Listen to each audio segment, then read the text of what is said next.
Wah. Noget jeg er interesseret i. Jeg har selv trænet bodybuilding i nogle år, og så tænker jeg sådan her, muskelhunden, fint nok, respekt, proteinpulver og sådan noget. Men har du nogensinde kigget på dem? Altså, de har ikke nogen biceps af betydning. I forgårs, så lavede jeg arm med en armstaff. Ironisk nok, arm med en armstaff. Og 2 minutter eller sådan noget, så har jeg brækket hans ben. De har ikke nogen triceps. De har ikke en skid, og så folk er sådan her, en muskelhund, den spiser min mormor og sådan noget. Den gør ikke en skid.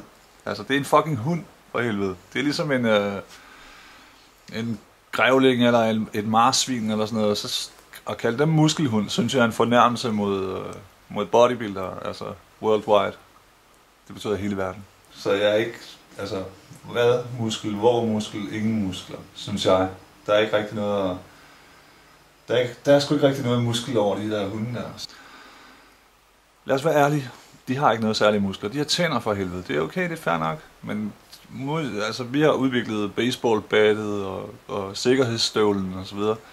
Der er ikke noget, en muskelhund kan stille op, som vi ikke kan stille meget bedre op, hvis vi har lyst til det. Så det vil jeg gerne mane i jorden. Der er ikke noget at komme efter. Så mine damer her, og jeg spørger, tag den roligt. Muskelhunde? Det tror jeg ikke.